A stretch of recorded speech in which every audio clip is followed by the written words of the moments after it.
बंटी कबूतर थका हारा घर वापस आता है और टूनी चिड़िया उसे कहती है, थोड़ा आराम करने के बाद ये कुछ सामान लाने वाला है, मुझे ला कर दे देना। सामान खत्म हो गया है घर में। अभी मेरे सर में बहुत दर्द हो रहा है। अगर अभी का गुजारा हो सकता है तो कर ले, मैं कल सुबह ही ला दूंगा। चलो ठीक है, मैं तुम्हें चाय बना देती हूँ। बारिश का मौसम शुरू होने वाला था। मजीद आगे जाने से पहले हमारे चैनल को सब्सक्राइब करें और हमारे वीडियोस को लाइक और शेयर करें। बंटी कबूतर पेशे से मजदूर था और टूनी बहुत ही समझदार चिड़िया थी। वो जैसे तैसे करके घर का गुजारा कर लेती है। आधी रात को बंटी की आंख खुलती है तो उसे बारिश का शोर सुनाई देता है। अरे अचानक से इतनी तेज बारिश। हाँ जी, मेरी भी बारिश के शोर से आंख खुली। फिर वो दोनों आकर सो जाते हैं। पर जब सुबह में उठते हैं तो बारिश और जोरों शोरों से शुरू हो जाती है। मैंने तो सोचा था सुबह तक बारिश रुक जाएगी। आप कल ही मेरी बात सुन लेते तो राशन ले आते। बारिश बहुत तेज है, हो सकता है कोई परिंदा दुकान ही ना खोले। फिर भी जाकर देखें, शायद कोई दुकान खुली हो तो थोड़ी दाल चावल लेकर आ जाओ। मैं भी यही सोच रहा था कि जाकर देखता हूँ, और अगर दुकान खुली हो तो ले आऊंगा। पिंकी और बबलू दोनों बहुत खुश थे कि उनके स्कूल की छुट्टी होने वाली है। दोनों बच्चे बारिश में भीगने लग गए। पिंकी, तुम बारिश में क्यों भीग रहे हो? बारिश बहुत तेज है, बीमार हो जाओगे। इतनी तेज बारिश है, पता नहीं ये बारिश कब रुकेगी। माँ, इतने दिनों बाद बारिश हुई है, भीगने दो ना।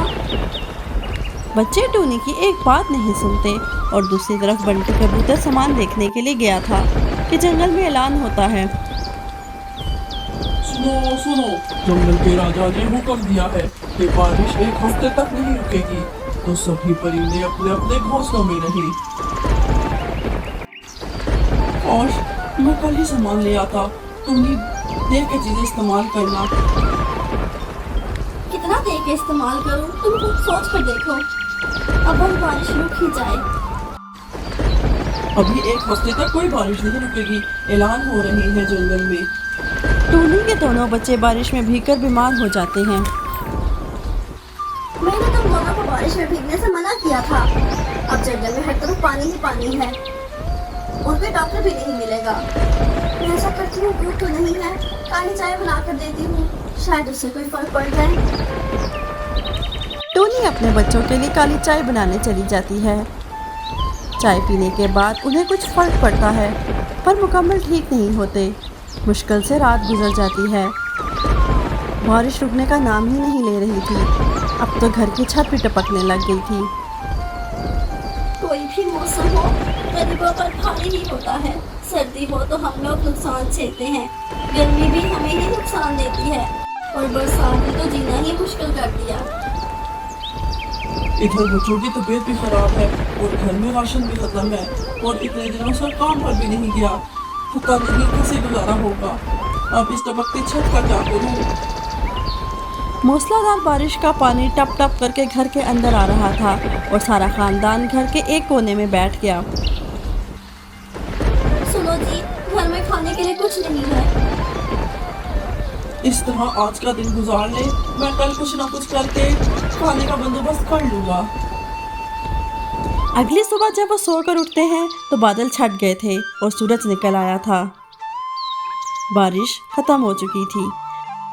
बंटी कबूतर सबसे पहले जाकर राशन पानी का बंदोबस्त करता है और राशन खरीदता है।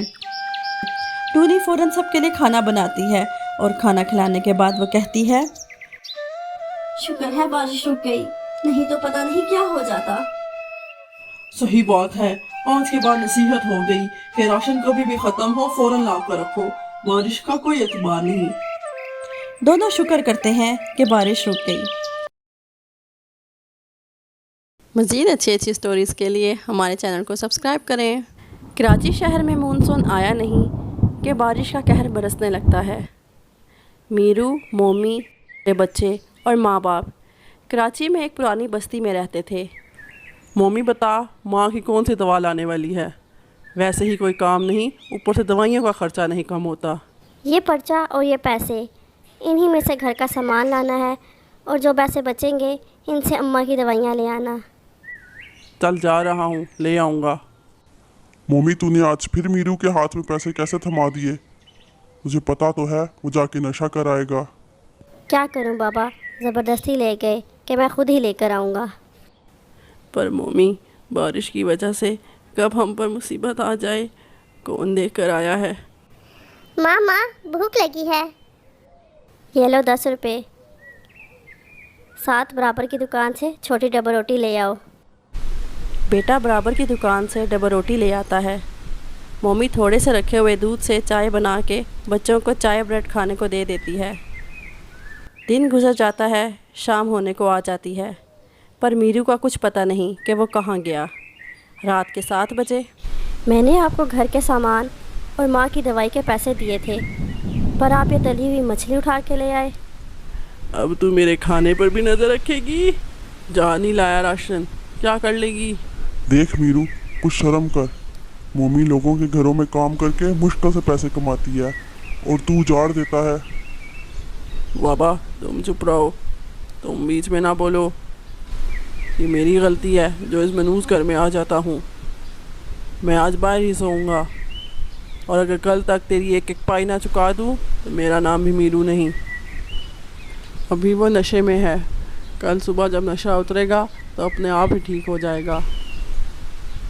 ये थोड़े से चावल पड़े हैं, ये बना लूँ? हाँ बना ले बेटा। बबलू तो बाहर बरामदे में ही सो गया है, अब सुबह ही उठेगा।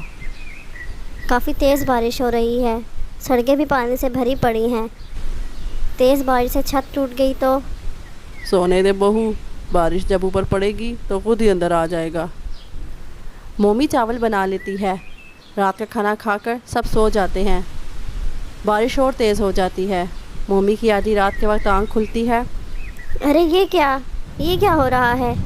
अम्मा बाबा जल्दी उठें, सारे घर में पानी जमा हो गया है।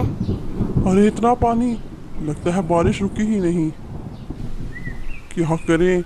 ऐसा करो, बच्चों को गोद में उठाओ और बाहर चलते हैं। मीरू तो बाहर सो रहा था। मीरू पर जब टूटी हुई छत से बारिश का पानी गिरता है तो उसकी आँख खुल जाती है। अरे ये क्या, इतनी बारिश, यहाँ तो नदी ही बन गई है।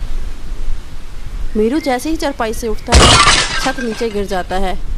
मीरू बाल बाल बचता है। तुम सब रुको, मैं सबको एक एक करके बाहर निकालता हूँ। बंटी पहले तू मेरे कंधे पर बैठ जा। बबलू बच्चों को उठा लेता है। मम्मी अम्मा का हाथ पकड़ती है। कैसे तैसे कि वो घर से बाहर सड़क पर पहुंच तो जाते हैं, पर सड़क पर सारा पानी भरा होता है। ये तो सारी सड़क पानी से भरी हुई है, अब क्या करें? मीरू को याद आता है कि इसके दोस्त के पास एक कश्ती है। मम्मी तू बच्चों और अम्मा पापा का ख्याल रखना, मैं अभी आया। ये आप कहाँ जा रहे हो? मुझे तो डर लग रहा है। मुझे याद आया, मेरे दोस्त के पास इसकी खुद की कश्ती है। अगर अम्मा पापा को इसमें बिठाकर किसी महफूज जगह पर भेज दें तो जैसे तैसे मिल ही जाएंगे। मीरू तैरता हुआ अपने दोस्त के घर पहुंचता है। अरे लगता है ये कश्ती में बैठकर जाने की तैयारी कर रहा है। तू मेरे अम्मा पापा को भी अपनी कश्ती में बिठा ले, मैं मम्मी और बच्चों को लेकर तेरे पास पहुंचता हूँ।